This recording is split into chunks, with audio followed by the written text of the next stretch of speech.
안녕하세요. 오늘도 사연살롱을 찾아주셔서 감사합니다. 저는 얼마 전에 파혼한 여자입니다. 드라마 보면 의사, 변호사, 검사 아들 가진 엄마들이 아들 가지고 유세 부리고 장사하려는 사람들 있죠. 보면서 참 많이 욕했었는데 저희 예비 시어머니가 딱 그런 사람이었어요. 드라마에서나 일어날 법한 일이 저에게도 일어날 줄은 꿈에도 몰랐어요. 저희 아빠는 신발 공장을 운영하시는 분이셨어요. 그 공장이 잘 되자 공장 여러 개를 운영하셨죠. 사업 수완이 좋으신 분이셨어요.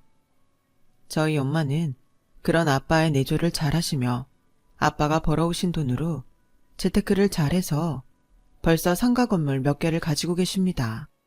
저는 이런 풍족한 배경에서 부족한 것 없이 자랐어요. 초등학교 때까지는 기사님이 학교까지 데려다 주셨지만 중학교 때부터 저는 그것이 평범하지 않다는 것을 깨닫고 다른 학생들처럼 버스로 통학을 했어요. 저희 부모님은 노블리스 오블리제를 실천하시는 분들이셨어요. 상가에 새든 자영업자들에게 임대료를 올리신 적도 없으시고 설이나 추석 같은 명절에는 세입자들에게 명절 선물로 돌리셨답니다. 부모님은 항상 저에게 하신 말씀이 있었어요. 가진 사람이 욕심 부리면 안 된다. 항상 베풀 줄 알아야 한다. 알았어, 아빠. 내 롤모델인 엄마 아빠인데 내가 누구를 닮았겠어? 너무 걱정하지 마세요. 항상 검소하게 생활하시던 분들이셨어요. 베풀 줄 알아야 한다고 가르치셨죠. 그 흔한 명품 하나 안 걸치고 다니셨고요. 저도 부모님의 가르침 아래 성인이 돼서 학비 외의 경제적인 부분은 제 스스로 해결하려고 했어요. 대학 때부터 제 용돈은 제 스스로 벌어서 다녔어요. 그래도 부모님과 함께 사니 그 돈은 고스란히 제 용돈으로만 쓸 수 있었어요. 저는 치위생과를 졸업했습니다. 치위생과는 3년제라 다른 4년제 다니던 친구들보다 졸업이 빨라서 일찍 사회생활을 시작했어요. 첫 월급을 받는 순간부터 적금도 들었고요. 남자친구, 아니 지금은 파혼했으니까 전 남자친구겠군요. 전 남자친구와는 일하면서 만나게 되었어요. 저희 치과는 근처에 있던 성형외과와 조인으로 하는 프로그램이 있었는데 그 성형외과에서 양악수술을 받고 저희 치과에서 교정을 하게 되면 할인을 해주는 형식이었죠. 남자친구는 그 성형외과 페이닥터였어요. 연말에 조인한 성형외과 간호조무사 선생님들이랑 원장님, 페이닥터들, 그리고 우리 병원 간호조무사 선생님들이랑 치위생사 선생님들, 그리고 원장님 이렇게 회식을 한 적이 있었는데 그때 서로 호감을 가지게 되었고 연인으로 발전하게 되었어요. 직장 선배는 제게 자기는 신데렐라 같다. 치위생사가 어떻게 의사랑 연애를 하니? 자기는 복도 많아. 물론 저희 병원의 저희 집 이야기는 따로 하지 않았어요. 집 사는 거 알려봤자 그게 제 장점보다는 약점으로 악용될 수 있다고 생각했거든요. 사회는 만만한 곳이 아니었으니까요. 제가 일을 못해도 잘해도 집안 배경이 그 사람들 인식에서 사라질 수가 없다는 생각이 들더라고요. 그래서 따로 말하지는 않았었죠. 그 사람과의 연애는 다른 보통의 연인들처럼 평범했어요. 주말이면 같이 영화 보고 맛있는 거 먹으러 가고 가끔 술을 마시기도 했고요. 솔직히 의사, 검사, 변호사, 소위 말하는 사자 직업을 가진 사람들과 하는 연애와 결혼에 부정적이었어요. 인터넷 커뮤니티에 올라오는 글들이랑 실화를 바탕으로 한 드라마를 보면 좋은 이야기들이 하나도 없었으니까요. 남자도 자신의 직업에 선민의식이 담겨져 있었죠. 간단하게 말해서 직업에 자신의 자아를 의탁했달까요? 직업은 그 사람의 일부이지 전부가 될 수는 없다고 생각해요. 그리고 속물적인 부분들도 너무 많다고 생각해서 긍정적으로 보지는 않았어요. 그런데 남자친구는 좋은 사람인 것 같았죠. 제 앞에서 자신의 의사라고 유세 부리거나 저를 하대하지는 않았으니까요. 하지만 가끔씩 대화하는 중에 치위생사는 공부 많이 안 한다. 의사는 공부하려면 최소 10년 정도 걸린다는 둥 이런 걸로 제 속을 긁기는 했습니다만 치위생사가 의사보다 공부량이 적었던 것은 사실이니 그때는 그냥 그러려니 하고 넘어갔었어요. 그렇게 서로 알콩달콩 연애하다 자연스레 결혼 이야기가 나오게 되었어요. 그리고 처음 그의 어머니를 뵙기로 한 날이었죠. 어머님은 저를 위아래로 보시더니 비꼬듯이 물어보셨어요. 치위생사라고? 네, 치위생사 맞아요. 솔직히 우리 아들이 의사잖니. 아주 제 병원 차려줄 여자들 소개시켜주겠다는 마담또들이 줄을 서. 집안 좋고 재력 좋고 학벌 좋은 그런 아가씨들. 이 결혼 내 아들이 믿지는 장사이기는 하지만 그래도 내 아들이 아가씨를 사랑한다는데 자식 이기는 부모가 어딨겠어. 내 말 무슨 뜻인지 알지?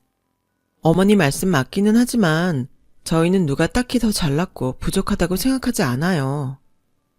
어머, 얘 말 대답하는 거 봐. 어른이 말하면 그냥 네 하는 거란다. 한마디 더 쏘아붙이고 싶었지만 남자친구가 중간에서 안절부절하는 게 보여 그냥 가만히 있었어요. 예비 시어머니와의 첫 만남은 불쾌했어요. 저희 부모님은 저를 최선을 다해 키워주셨는데 저희 부모님까지 부정당하는 기분이었어요. 그렇게 기분이 상한 채 있으니 남자친구가 절 달래주더라고요. 엄마가 말만 그런 거니 너무 기분 상하지 말라면서요. 그런데 솔직히 남자친구 집안이 잘 사는 쪽은 아니었어요. 오히려 남자친구는 개천에서 용난 케이스였어요. 어릴 때 아빠가 돌아가셔서 예비 시어머니 홀몸으로 키우셨다고 하네요. 그래서 남자친구도 자기 엄마라면 좀 지고 들어가는 편이에요. 남자친구에게 저희 집 이야기는 하지 않았지만 솔직히 집안으로만 보자면 저희 집이 훨씬 더 낫고 저희 부모님이 오늘 계셨다면 아마 이 결혼 꼭 해야겠냐고 말 나오셨을 게 뻔합니다. 하지만 전 오늘 일을 말씀드리지는 않았어요. 반대하실까봐 걱정이 되었거든요. 그리고 결혼을 한다 해도 저런 사람을 시엄마로 존경하며 모실 수 있을까 하는 생각도 들었어요. 저희 부모님하고는 정반대의 분이셨어요. 그래서 상견례 날도 저는 걱정이 많았죠. 양가 부모님들 성향이 극과 극이었기 때문이었죠. 그리고 상견례 날 약간의 신경전이 있었어요. 초반에는 순조롭게 대화가 이어지고 분위기가 괜찮게 흘러갔어요. 근데 결혼 날짜를 잡고 집과 혼수 이야기가 나오는데 그때부터 신경전이 시작되고 말았어요. 저 사돈, 오늘 초면이어서 이런 이야기하기 나 뜨겁지만 그래도 이제 애들이 결혼하면 가족이지 않습니까? 그래서 말씀드려야 할 것이 있는데요. 네, 말씀하세요, 사돈. 그게 말입니다. 보시다시피 제가 홀몸으로 우리 아들을 키웠어요. 학원 하나 안 보냈는데 항상 학교에서 1등을 하던 아이였어요.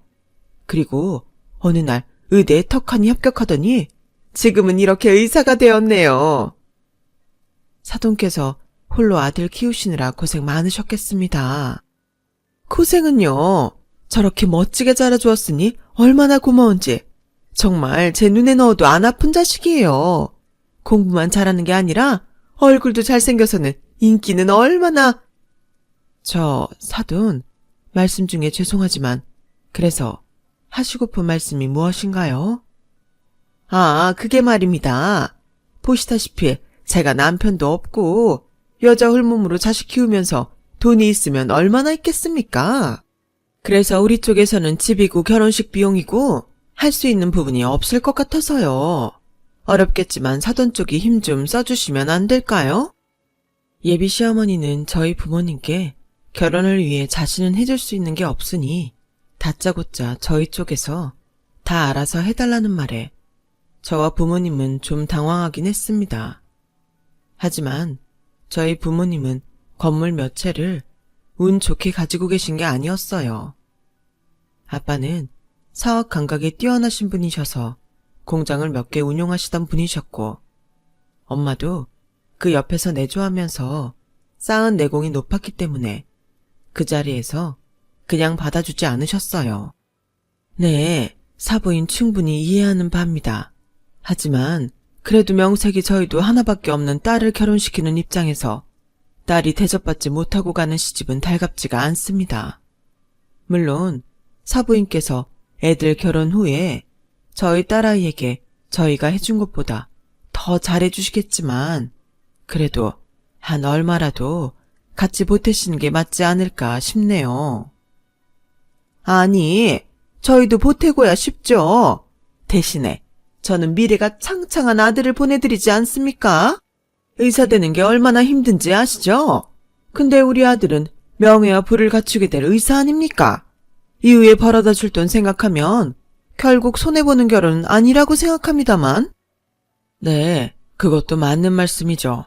근데 사부인, 저희 딸도 전문직에 종사하고 있고 자기 또래보다 돈 잘 벌고 있어요.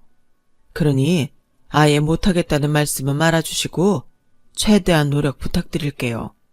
저희 쪽에서도 최선을 다해 사위를 맞이할 겁니다. 똑 부러지는 저희 아빠의 말씀에 당당하게 말을 시작했던 예비 시어머니는 헛기침을 해대며 꼬리를 내렸어요. 그 뒤로 시어머님은 2천만 원 준비하겠다며 결혼 준비에 보태라고 하셨고 저희 부모님은 그 정도로 만족하기로 했어요. 상견례가 끝나고 저희는 얼마 안가 청첩장을 먼저 돌렸어요. 친구들도 직장 동료들도 양가 친척들도 결혼한다는 소식을 알게 되었어요. 예비 시어머니는 이제 빼도 박도 못할 것이라 생각하셨는지 그때부터 본색을 드러내기 시작했어요. 우선 남자친구에게 모아놓은 돈이 얼마였냐고 물어봤어요. 그걸 알아야 거기에 맞춰 예산을 잡을 수 있었기 때문이었죠. 남자친구는 그전에는 항상 돈 이야기만 나오면 말을 돌리며 회피하다가 청첩장을 돌리고 나서야 모아놓은 돈이 없다는 사실을 알게 되었어요. 생각보다 모아놓은 돈이 얼마 없어 전 당황했지만 그럴 수 있다고 생각했어요.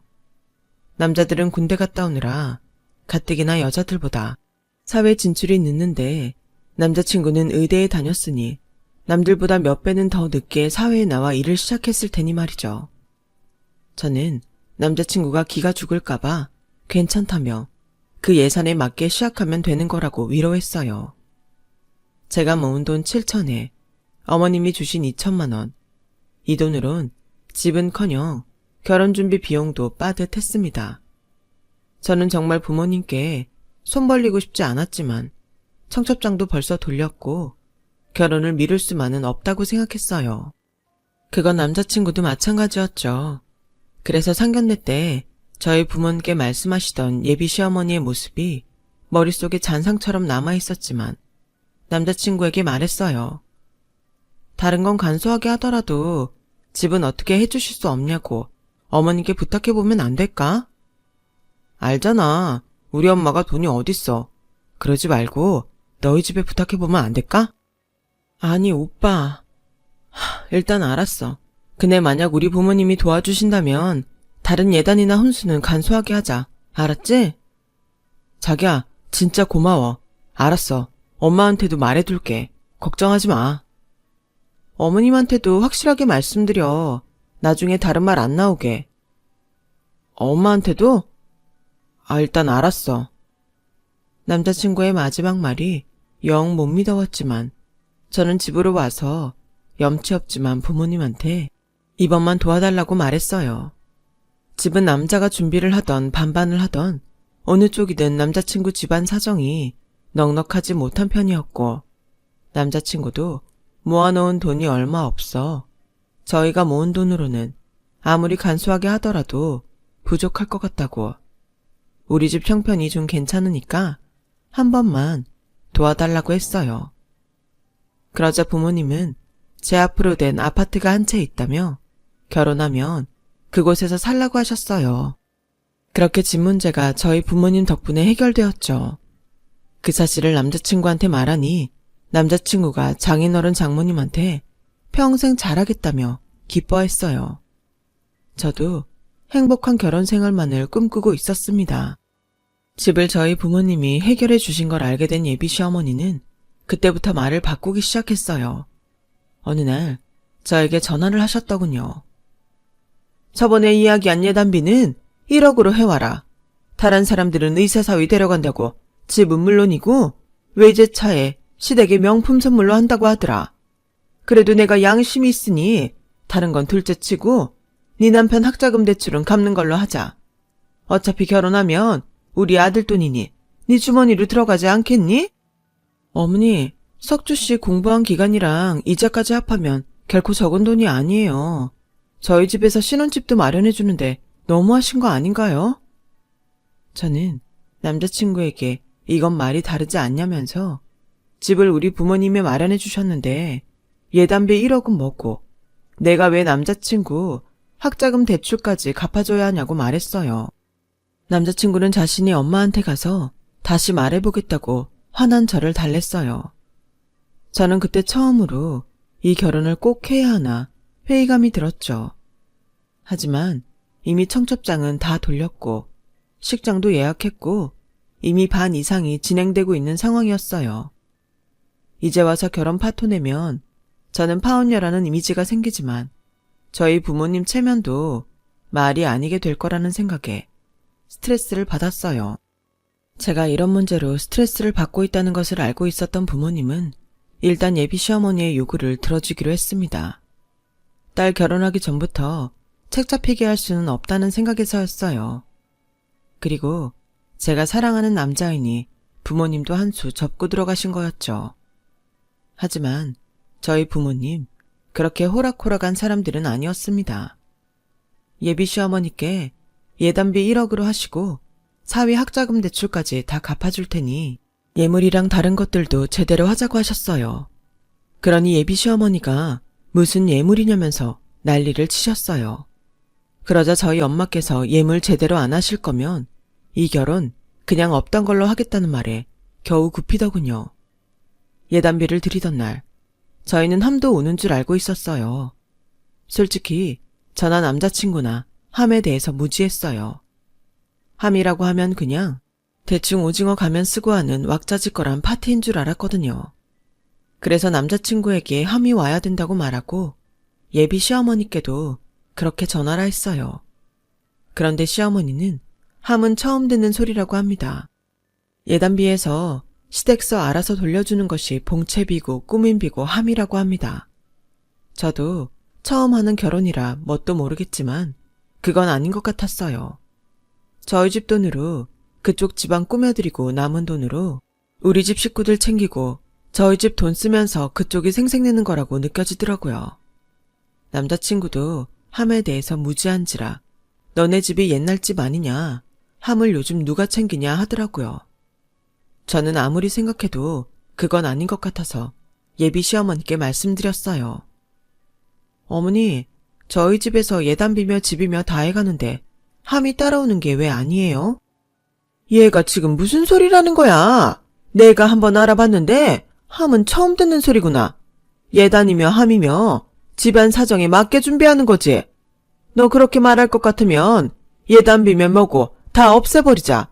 너 말한 것처럼 간소하게 하자꾸나. 집안 사정에 맞게 준비하는 게 맞죠. 굳이 따지자면 남자가 해오는 집의 10%를 예단비로 드리는 게 맞지만 솔직히 집도 저희 부모님이 해주시는 거잖아요. 그리고 예단비는 저희 딸 잘 부탁드립니다 하고 드리는 거 아닌가요? 그렇다면 함은 귀한 딸 주셔서 감사합니다 하고 오는 게 맞잖아요. 사돈이 딸이 하나라 그런가? 너무 격식 차리시는 거 아니니? 제가 또박또박 말씀드리니 예비 시어머니 눈빛이 파르르 떨리며 말씀하더라고요. 예비 시어머니께서 폐물을 주신 날 엄마께서는 그걸 보시더니 표정을 살짝 굳히셨지만 저에게 아무 말씀도 안 하셨어요. 나중에 그 이야기를 들었을 때는 정말 화가 참아지질 않더군요. 아무튼 저희는 한동안은 조용히 결혼 준비를 하고 있었어요. 커플 반지, 신랑 예복, 맞춤 한복 착착 준비해가고 있었어요. 그러다 또 제 속을 박박 긁는 사건이 생겼어요. 예비 시어머니가 갑자기 예단 목록을 보내오신 겁니다. 목록을 보니 기가 차더군요.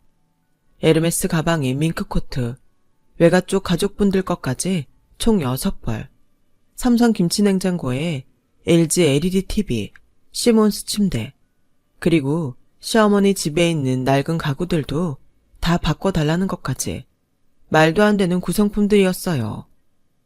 어머니, 예단 목록 보내신 거 봤는데요. 이거 해도 너무하신 거 아니에요? 어머님께 예단비 1억 드렸잖아요. 집도 저희가 해오고 결혼 준비 자체를 저희 집에서 거의 다 해가는 건데 어떻게 이런 것까지 요구하실 수 있으세요? 거기에 내 돈 2천만 원은 안 들어갔니? 어머님이 보태주신 2천만 원으로는 서울에 전세방도 못 얻어요. 그럼 니까짓게 그런 것도 안 하고 의사 사모님 소리 들으려고 했어? 너 아니더라도 우리 아들 남편 삼고 싶어하는 좋은 집안 아가씨들이 줄을 섰어. 이 결혼 파토 내고 싶으면 알아서 해라. 저희 부모님도 이 소리를 들으시고는 아들 가지고 장사하는 거냐면서 이런 결혼은 안 하는 게 낫다면서 정말 상종 못할 사람이라고 하셨어요. 저에게는 이거 견디고 결혼해도 이건 시작에 불과할 것이라면서 더 불행해지기 전에 포기해도 괜찮다고 하셨어요. 저는 그래도 아직 남자친구를 많이 사랑하고 있었어요. 내가 사랑하는 사람의 가족이라면 아무리 그런 교양 없는 사람이라도 품고 가야 된다고 생각했어요. 그래서 남자친구를 만나서 사실대로 다 말했어요. 그러나 남자친구가 한 말은 제 마음을 쉽게 하는 것과 동시에 그나마 있던 정도 떨어지게 만들었어요. 오빠, 어머니 정말 너무하신 거 아니야? 결혼 준비를 우리 집에서 다 해가는 건데 자기 외가 쪽 식구들 밍크코트랑 어머니 집 살림살이까지 바꾸라는 건 너무하신 거 아니냐고. 무슨 말이야. 지은아, 우리 엄마가 좀 솔직한 데가 있어서 그렇지 절대 나쁜 의도로 말한 게 아니야. 네가 이해 좀 해주면 안 되겠니? 솔직하면 사람한테 상처 주는 말 해도 된다는 거야? 솔직한 것과 상처 주는 말은 엄연히 다른데 어떻게 그렇게 생각할 수가 있어? 야, 솔직히 그 정도도 못 해주냐? 너 그것도 안 하고 나랑 결혼할 생각이었어? 야, 너 같은 여자가 어디 가서 나 같은 의사 남자를 만나겠냐? 다른 의사하고 결혼하는 여자들 좀 봐라. 집은 기본이야. 내 친구들 보면 처가에서 병원 차려준 애들도 많아. 그 정도는 해야지 의사사무 소리 들을 자격 있는 거 아니냐? 참나. 이제야 본색을 드러내는 거니? 니네 엄마가 맨날 의사 아들 거리니까 네가 뭐라도 된 줄 아냐? 페이덕터 주제. 누가 들으면 대학 병원 교수라도 되는 줄 알겠어. 그리고 나는 내가 당신한테 미친다고 생각한 적 없어. 이런 모욕 당하면서 결혼할 하등의 이유도 없다고. 야, 너 뭐? 말 다 했어? 의사가 얼마나 사회적으로도 명예 있고 부도 있는지 몰라서 그러냐? 겨우 밍크 몇 개 하고 가전제품 몇 개 때문에 이 난리야. 그 정도 값도 못 치르고 나랑 결혼하려고 그랬냐? 너 아니어도 나 데려가려고 재벌집에서 줄을 선다 서. 너희 엄마가 냉장고에 침대에 에르메스 가방으로도 모자라서 너희 그 거지 같은 집 가구며 가전까지 나보고 바꾸라는데 진짜 별 거지 집구석이냐? 내가 그걸 해가면서까지 너랑 결혼을 왜 해? 넌 진짜 천하의 개망나니 같은 놈이고 너희 그 거지 같은 집에 시집 올 여자가 불쌍하다.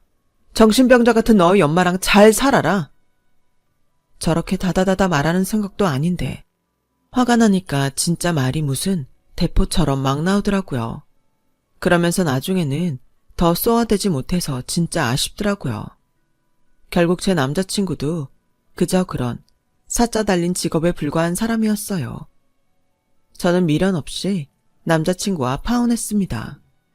그리고 부모님께도 사실대로 다 말씀드렸어요. 부모님은 당연히 저를 존중해 주셨고 너무 마음 아파하지 말라고 하셨죠. 그리고 엄마가 하신 말씀은 더 충격적이었답니다. 예비 시어머님이 보내주신 예물들이 다 금도 아닌 주얼리에 가짜였다고 하네요. 그 집에서 할 수 있는 최선인가 보다 생각하고 넘기셨는데 제 얘기를 들으니 도저히 안 되겠다고 하시네요. 저는 오히려 남아있던 정도 다 떨어져서 아파할 마음도 없었어요. 하지만 저는 파혼녀라는 이미지와 직장에서도 가끔 남자친구와 마주쳤는데 제가 죄 지은 건 없었지만 그래도 편하지만은 않았어요. 결국 전 병원을 옮기게 되었어요. 그렇게 몇 달이 흐르고 같이 일했던 동료로부터 남자친구가 다른 여자와 결혼 준비 중이었다가 홀랑 다 뜯겨먹고 알거지가 되었다는 소식을 들었어요. 일이 어찌된 일이고 하니 저와 헤어지고 자기 엄마가 소개해준 여자와 만났었는데 그 여자가 집이 의료기기 사업을 했었는데 잘 살고 학력도 좋고 얼굴도 예뻤다고 하더라고요. 그래서 서로 알아볼 시간도 없이 바로 결혼 이야기가 오가고 결혼 준비도 빠르게 진행됐었다고 하더라고요. 여자 쪽에서 결혼을 서둘렀다고 하더군요. 그 집에서 40평대 아파트를 해오면 남자친구에게 큰 병원 차려준다고 했었나 봐요. 그래서 그 말만 믿고 시어머니하고 남편은 집 담보로 무리하게 대출을 받고 그걸로도 모자라서 여기저기 돈을 빌리고 다녔다고 해요. 그러다가 여자 집이 알고 보니 그 업계에서는 유명한 사기꾼이었다고 하더라고요. 그래서 집도 날려먹고 병원 원장 된다고 들뜨면서 페이닥터 주제에 출근도 제대로 하지 않았던 남편은 안 좋게 다니던 병원을 그만두었다고 하고요. 모든 것이 사기였다는 걸 알게 된 후 다시 그 병원에 돌아가려 했지만 당연히 병원에서는 받아주지 않았나 봐요. 얼마간 재취업도 힘든 상황이라고 하네요. 그리고는 저를 다시 찾고 있다고 하는데 제가 직장을 옮기고 나서 전화번호고 뭐고 싹 다 바꿨거든요. SNS도 다 삭제하고. 같이 일했던 동료가 제 연락처를 전 남친에게 알려줘도 되냐고 묻는데 저는 다시는 엮이기도 싫다며 거절했어요. 그리고 얼마 전 엄마와 함께 오랜만에 백화점에 쇼핑을 하러 갔어요. 살 게 너무 많아 원래라면 그냥 택시 타고 갔었을 텐데 그날은 아빠가 집에서 쉬시는 날이라 차를 써도 된다고 해서 저희 집 기사 아저씨와 저와 엄마를 차로 모시고 같이 백화점에 갔어요. 저희 모녀가 쇼핑하는 동안 기사님은 따로 시간을 보내고 계셨죠. 엄마와 즐거운 시간을 보내고 집에 가려는데 뒤에서 익숙한 목소리가 저를 부르는 게 들렸어요. 저기 지은이 아니니? 맞구나, 우리 며느리 지은이. 뒤를 돌아보니 예전 제 시어머니 되실 분이 저를 부르신 거였어요. 그리고는 저와 엄마를 스캔하시더니 어떻게 된 건지 영문을 모르는 표정을 짓고 계셨죠. 저와 저희 부모님은 평소에 명품 옷을 걸치지 않습니다. 상견례 자리에서도 저도 전 남자친구의 엄마를 만날 때도 항상 수수한 차림으로 나갔어요. 그날 옆에서는 기사님이 벤츠 앞에 서서 사모님, 아가씨 얼른 타시죠 하니 전 남자친구 엄마는 놀랄 수밖에요. 상상도 못했겠죠. 저와 엄마는 그냥 대꾸도 하지 않고 기사님이 차 문을 열어주신 차에 탔습니다. 예비 시어머니였던 사람은 저희 차 뒤를 졸졸 쫓아오며 잠깐만 이야기를 좀 하자며 창문을 두들겼어요. 저희 엄마는 그냥 가자고 하셨지만 저는 그 얼굴을 보자 갑자기 예전에 미처 하지 못했던 말들이 생각났어요. 그래서 창문을 내리고 말했어요. 예, 잠깐 얘기 좀 하자. 우리 무슨 이야기가 더 필요하던가요? 아니, 그러지 말고 너 정말 개 맞니? 못 알아보겠구나. 아니, 왜 그동안은 이렇게 안 다녔니? 이거 니네 집 차니? 저 기사는 니네 집 기사니? 네, 저희 집 차고 저희 집 기사님이세요. 여전하시네요, 돈 밝히시는 건. 예, 그때는 내가 미안했다. 우리 아들하고 다시 잘해볼 생각 없니? 아드님 소식은 잘 들었어요. 그렇게 좋은 집안 찾으시더니 결국은 만난 게 사기꾼 집안이라니. 뭐 묻은 기가 겨나무라겠어요? 아무튼 당신 덕분에 인생 공부 제대로 했어요. 아들 가지고 장사하는 그런 지방과는 상종도 하면 안 된다는 것을요. 그럼. 기사님은 그대로 차를 출발했고 전 남자친구의 엄마는 망연자실해하는 표정으로 저희 차 뒷공무니만 바라보고 있었어요. 자신의 직업 믿고 선민의식에 젖어선 지 주제 파악 못하는 남자 또는 잘난 아들 뒀다는 그런 승리감에 젖어 자신의 가족이 될 사람들에게 과다한 것을 요구하는 사람들. 정신 차렸으면 하네요. 자식 가지고 장사하면 안 된다는 걸 왜 모르는 걸까요? 의사 아들 가지고 갑질하는 시댁 때문에 파혼했다는 게 인터넷에서만 돌아다니는 이야기인 줄 알았는데 그 일이 제게도 일어나게 될 줄은 상상도 못했어요. 앞으로는 결혼할 사람을 더 신중하게 골라야겠다는 생각이 듭니다. 제 이야기 들어주셔서 감사합니다.